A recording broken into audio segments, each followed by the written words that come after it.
Assalamualaikum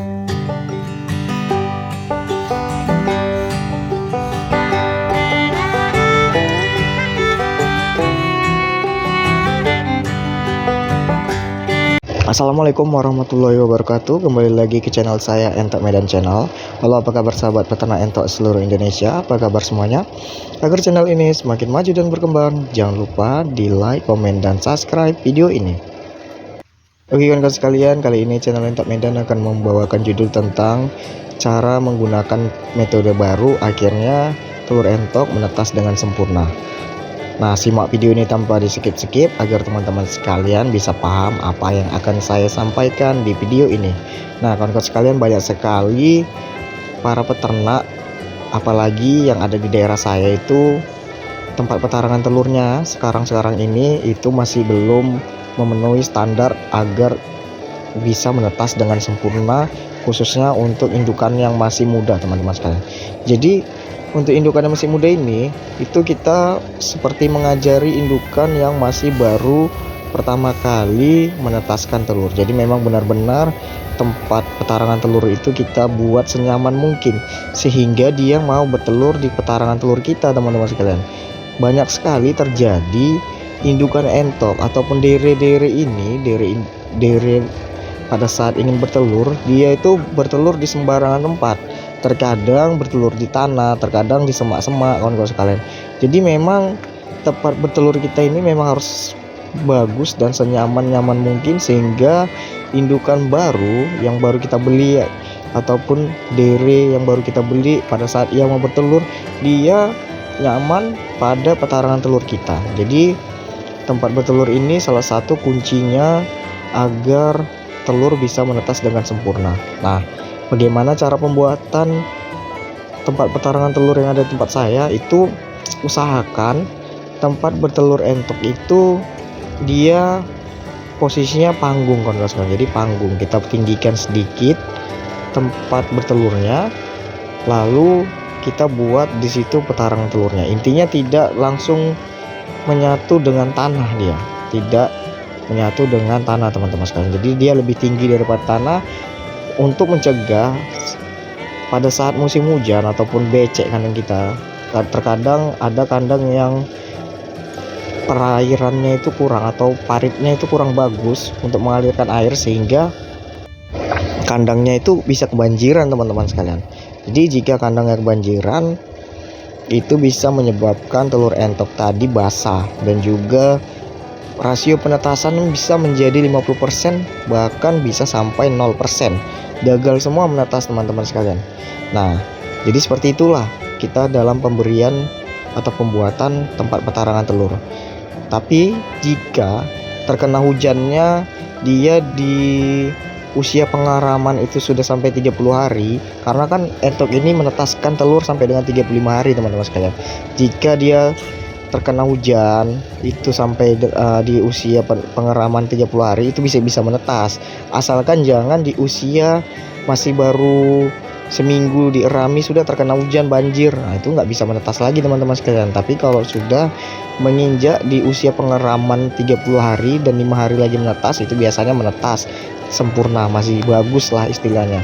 Tapi saran saya tempat bertelur entok itu lebih baik panggung. Nah, alas untuk tempat bertalangan telur itu biasanya saya menggunakan serbuk kayu, terkadang menggunakan sekam padi. Sekam padi itu kulit padi, teman-teman sekalian. Itu panas ya, teman-teman sekalian. Sekam padi itu bagus juga untuk tempat petarangan telur.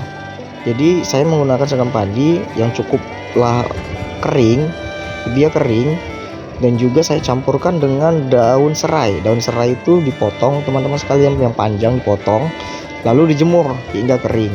Nah, penggunaan daun serai ini bertujuan agar gurem itu tidak ada di tempat petarangan telur. Gurem itu kutu unggas lah, teman-teman sekalian. Biasa ada banyak sekali di ayam, tapi di tempat petarangan telur ini biasanya dia bersarang di situ, teman-teman sekalian. Jadi lebih bagus kita menggunakan daun serai yang sudah dijemur, ataupun tidak usah dijemur pun tidak apa-apa. Kita satukan bentuk saja sebagus mungkin, lalu kita letakkan di tempat petarangan telur. Nah, Terkadang juga saya menggunakan pasir, tapi pasirnya ini pasir benar-benar pasir putih. Pasir putihnya ini kita jemur dulu jika kita beli di Ripanglong ataupun toko bangunan, itu dijemur dulu sampai benar-benar kering, lalu diayak teman-teman sekalian. Nah, itu juga bagus untuk petarangan telur. Nah, setelah itu tempat bertelur entok wajib ditutupi teman-teman sekalian, ditutupi. Nah, pada saat dia mengeram, kita tutupilah tempat bertelurnya itu pakai goni atau pakai kain sehingga ruangannya gelap. Jadi indukannya lebih fokus dalam proses pengeraman dan juga lebih nyaman. Jika kita pun lewat-lewat di area tempat dia mengeram, biasanya kan terganggu kalau terbuka tempatnya, kalau nggak kita tutup. Dia biasanya kan terganggu karena indukan entok ini pada saat mengeram kan sedikit ganas teman-teman sekalian. Jadi lebih bagus kita tutupi menggunakan kain ataupun goni sehingga indukannya lebih berfokus dalam proses pengeraman. Nah, langkah selanjutnya yang sangat menentukan dalam proses penetasan ialah di rasio perbandingan antara indukan dan basor. Jadi rasio dari indukan dan basor ini harus benar-benar seimbang. Banyak sekali kawan-kawan sekalian ini, apalagi para peternak pemula, langsung beli besar-besaran indukan. Contohnya membeli indukan 20 ekor, membeli indukan 30 ekor, tapi ia tidak memikirkan berapa perbandingan yang pas untuk mencampurkan antara indukan dan basor. Terkadang hanya membeli 2 ekor basor dengan rasio perbandingan 30 ekor indukan ataupun 1 ekor indukan, ataupun 1 ekor basor dengan 15 ekor indukan. Itu tidak balance teman-teman sekalian. Saran saya, perbandingan ini memang harus benar-benar dipikirkan dahulu sebelum membeli indukan.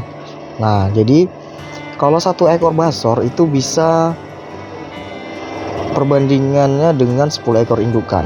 Tapi kalau indukannya lebih dari 10, contohnya 11, basor wajib 2 teman-teman sekalian.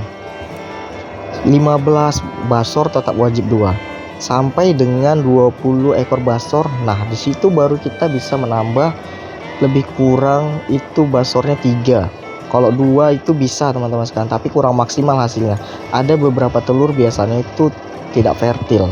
Nah, saya kasih penjelasan fertil ini apa? Fertil ini telur yang dibuahi oleh pejantan. Jadi telurnya ini ada isinya teman-teman sekalian, bukan kosong.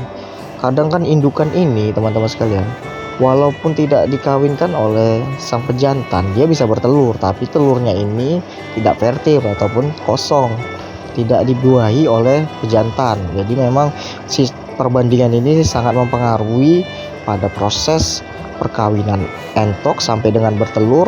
Nah, baru kita bisa menentukan kefertilan itu dalam jangka waktu 1 minggu. Jika kawan-kawan sekalian rajin dan memiliki ilmunya, atau kawan-kawan sekalian masih ingin mengetahui detail fertil itu seperti apa, bisa cek di konten-konten YouTube lainnya cara mengetahui telur entok fertil. Tapi kalau di tempat saya kasih tahu secara dasar dulu cara mengetahui entok fertil, telurnya itu fertil. Kita kawan-kawan sekalian tuh ambil senter HP juga bisa. Senter HP itu dihidupkan, baru pegang telur entoknya, kita letakkan senternya sampai dekat nempel lah sama telurnya. Di situ kita bisa lihat jika telurnya itu ada urat berurat, dia ada embrionya yang bergerak-gerak, sudah jadi di istilahnya, itu fertil teman-teman sekalian. Tapi jika masih bulat normal dalam jangka waktu 1 minggu, dia masih bulat normal, tidak ada berurat ataupun pergerakan di dalam telurnya, berarti itu telur entoknya tidak fertil. Jadi tidak fertil ya teman-teman sekalian. Jadi perbandingan yang tadi pertama awal mulanya itu tempat petarangan telur, cara pembuatan petarangan telur, dan juga sekarang kita akan membahas itu di perbandingan antara basor dan pejantan agar balance pada saat perkawinan. Setelah itu kita pengecekan kefertilan telur yang ada di petarangan telurnya. Jadi kita bisa menseleksi mana telur yang fertil, mana telur yang tidak fertil. Kalau tidak fertil dikeluarkan saja, bisa kita konsumsi kawan-kawan sekalian,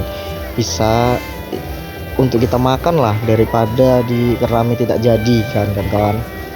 Jadi segitulah yang saya pahami tentang agar penetasan telur entok ini lebih lancar dan lebih sempurna kawan-kawan sekalian. Itulah yang saya pahami. Intinya tempat petarangan telur itu memang harus steril dari yang namanya basah ataupun terkena air hujan. agar kelembapan di tempat bertelurnya itu tetap stabil dan kering. Intinya kering dia teman-teman. Oke, saya rasa paham dari penjelasan saya kali ini. Jangan lupa di like, comment, dan subscribe video ini. Sekian dulu dari channel Entok Medan. Assalamualaikum warahmatullahi wabarakatuh.